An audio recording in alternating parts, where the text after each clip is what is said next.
Você acha que teria condições de reconhecer um alienígena se ele passasse a ser o seu vizinho? Bom, no vídeo de hoje nós vamos explorar o caso de Elizabeth Quimby Berger, uma mulher supostamente alienígena que estaria ali tentando viver entre os brasileiros no estado do Pará. Mas o seu disfarce meio que não colou muito bem não, viu? Vem conhecer essa história comigo. Ah, e mesmo que você já conheça esse caso, o vídeo ainda vale a pena ser assistido, já que aqui eu também vou discutir uma teoria que pode explicar como é que Elizabeth teria nos alcançado.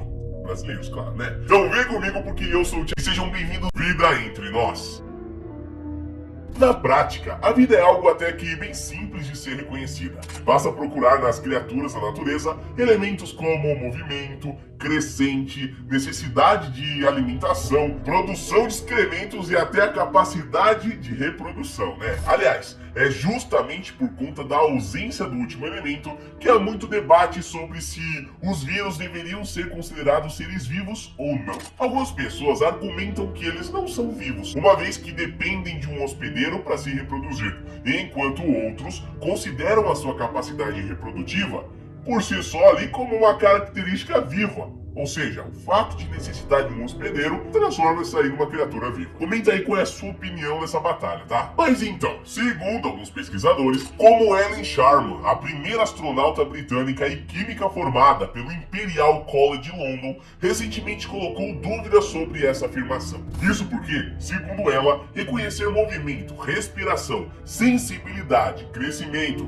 excreção, reprodução e nutrição para caracterizar algo como vivo pode ser válido apenas aqui para a vida na Terra. Desse modo, minha gente, segundo Ellen, quando estamos falando de vidas que vieram de outros sistemas solares, galáxias e quem sabe ali até outro universo, não necessariamente ia possuir todas as mesmas características que nós. Uma forma de vida que se desenvolveu em um planeta com muita radiação e sem atmosfera, provavelmente usaria a própria radiação como fonte de energia, desprezando a necessidade de alimentação e respiração, por exemplo. Assim, segundo a ideia, caso vida alienígena se infiltre no nosso planeta, nós dificilmente saberíamos reconhecê-los como tal, já que eles poderiam ser de qualquer maneira mesmo.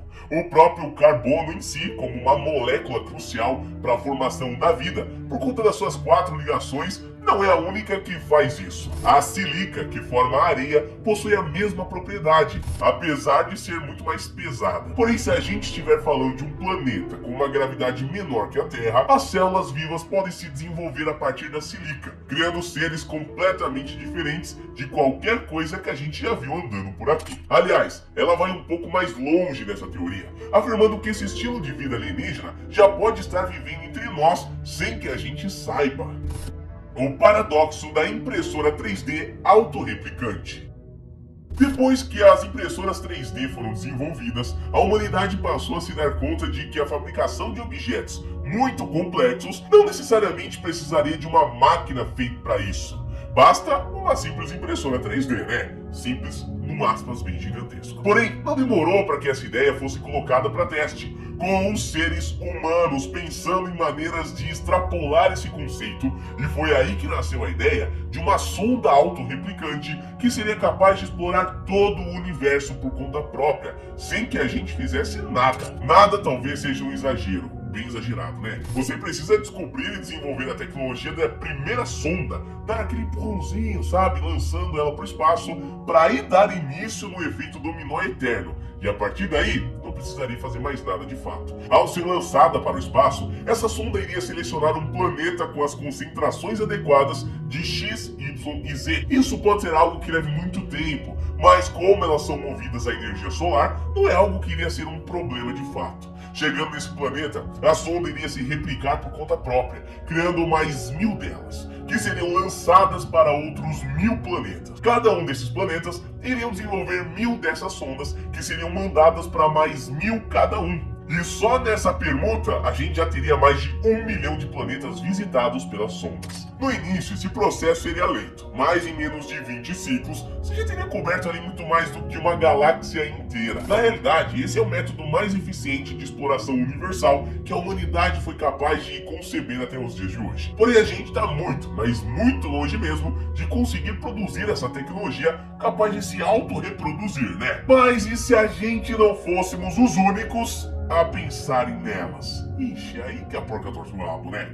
Sondas entre nós. Durante todo o nosso desenvolvimento como espécie, a gente se acostumou a imaginar a vida alienígena como algo visto nos filmes. Grandes seres verdes ou reptilianos que avançam em nosso planeta com suas naves mães gigantescas, trazendo suas frotas de caças devastadores também, né? Normalmente, a humanidade sofreria aquele baque inicial, sendo pressionado a abandonar o seu meio de vida e se unir às suas diferenças ali para poder combater a ameaça em comum. Então, numa batalha climática, as forças da humanidade combateram e derrotaram os malvados alienígenas invasores, que voltaram derrotados para o seu planeta natal. Isso numa situação hipotética. Mas e se na realidade esses alienígenas invasores raramente precisassem vir para o nosso planeta para que tivessem controle total da nossa civilização? Bom, nas ideias trazidas por Ellen, nós já podemos estar vivendo isso hoje em dia, com espécies nos monitorando e até podendo interferir no nosso progresso ao longo do tempo. Isso porque, se uma daquelas sondas e uma ou mais espécies avançadas o suficiente para mapear todo o universo chegassem até aqui, a gente dificilmente iria identificá-las como vida. Ah, e como aqui eu me refiro à zona de percepção humana, que atualmente vai até Marte com um pouquinho mais de clareza, né? Ou seja, mesmo que uma dessas sondas estivesse agora mesmo lá ou aqui, a gente não teria como saber, porque não temos ideia nem por onde começar a procurar, qual o formato, como se é cor. Nada, né? Dependendo do quão avançada essa civilização for, podendo ter a noção de que há vidas inteligentes pelo universo além dela, esses drones, sondas, enfim, poderiam ser equipados para serem perfeitamente imperceptíveis, podendo também trazer algumas funções interessantes para a espécie invasora, como por exemplo invadir os corpos de animais inteligentes ou não para assumir o controle por meio dos seus cérebros ou algo do tipo.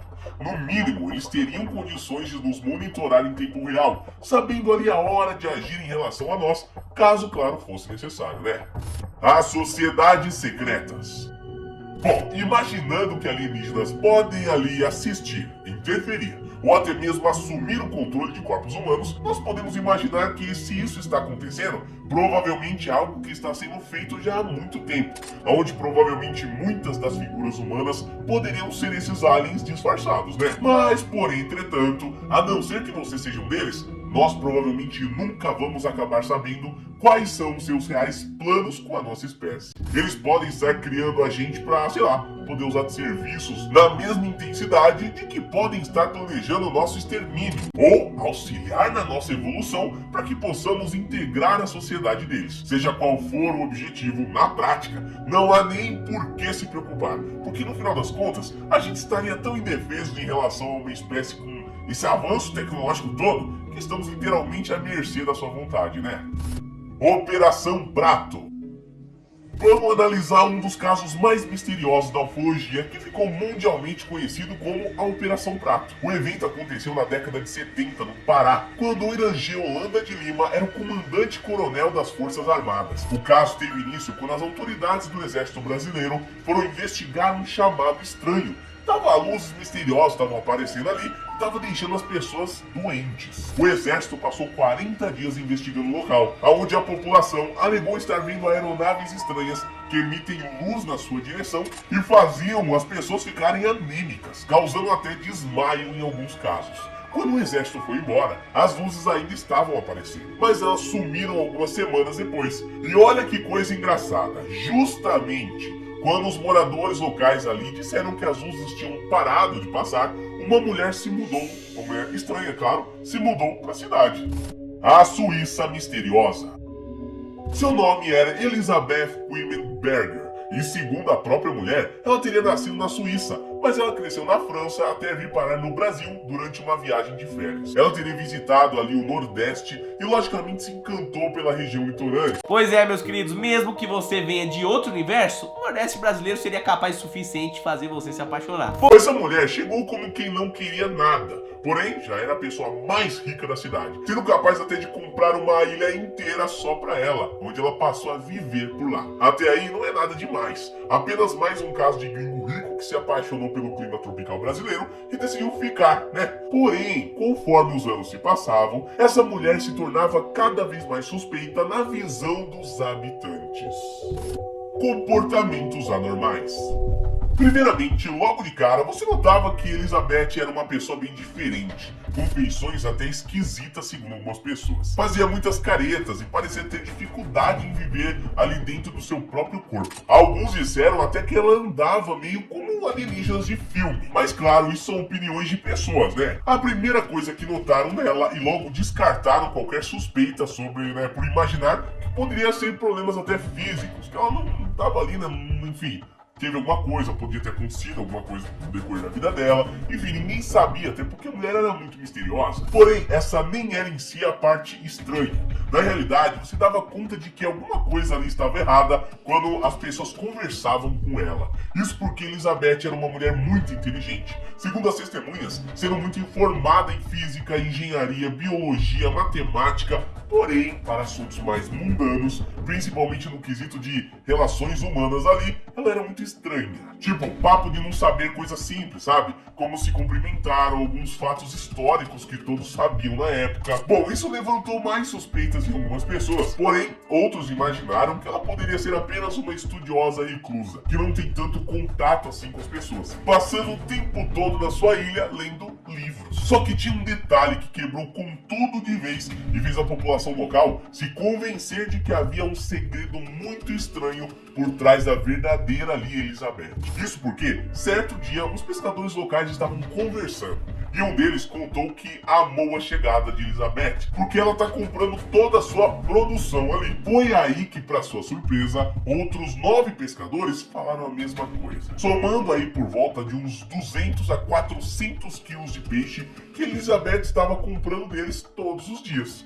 Isso, mais ou menos umas 2 toneladas de peixe por semana. Bom, o pior é que Elizabeth não vendia esses peixes, então ela teoricamente estava consumindo eles sozinha. Por conta disso, os pescadores passaram a desconfiar de Elizabeth, sempre fofocando sobre ela e dando aquela espiada na sua ilha. E foi aí, minha gente, que as suspeitas cresceram.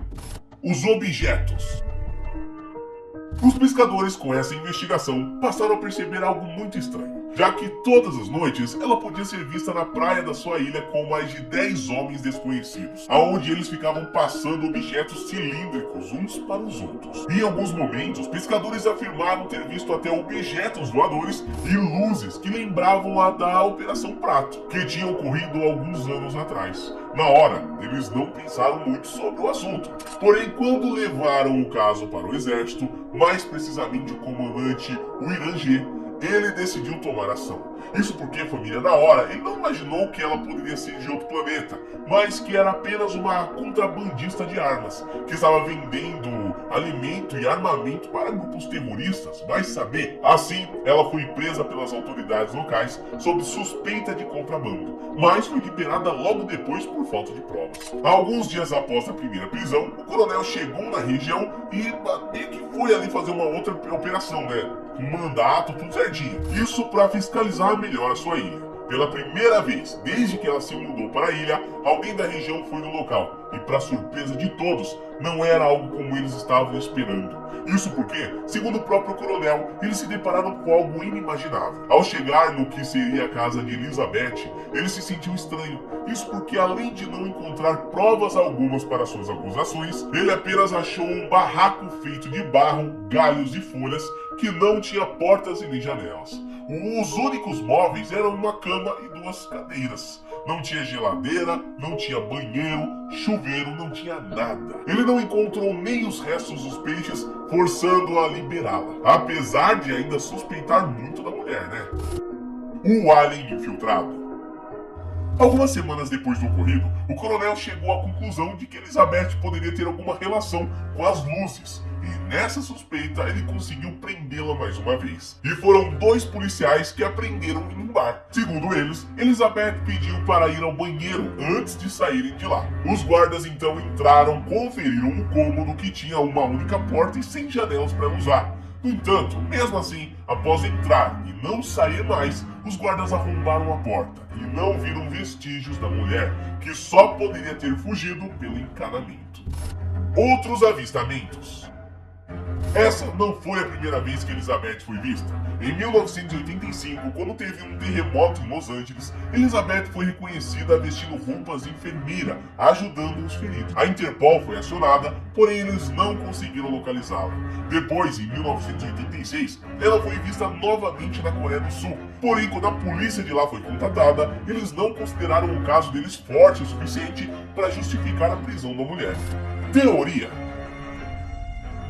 Bom, família, até os dias de hoje, o caso de Elizabeth é uma incógnita para a ufologia, porque ela realmente traz muitas suspeitas, principalmente com os peixes e os objetos estranhos. Porém, quando conectamos o seu caso ao caso das sondas replicantes, Elizabeth se torna algo muito mais concreto e até reconfortante, né? Isso porque é provável que ela veio até nós por meio de uma dessas sondas replicantes, segundo a teoria, né, que algumas pessoas publicam na internet. As naves e luzes cansando a população poderia ser, talvez, sei lá, analisando o DNA, extraindo componentes para a construção de um corpo clonado dos humanos, aonde ela então poderia transferir a sua consciência viva do seu planeta natal para controlar um corpo na Terra. Suas informações sobre nós eram dispersas, como se tivessem sido coletadas por alguma fonte e ela apenas estudou a respeito. Assim, apesar de ter costumes humanos, ela parecia alguém que acabou de aprender alguma coisa. Mas se esse for realmente o caso de Elizabeth, nós podemos ficar bem tranquilos em relação à sonda, já que se ela e outros que teve contato com a ilha são aliens infiltrados, A única coisa que ela queria fazer era tomar um sol, uma praia brasileira e comer também muito peixe, né? então é bem provável que alguma espécie que tenha esse nível de tecnologia não queira fazer mal algum pra gente. Mas claro que essa é apenas uma teoria, meus queridos.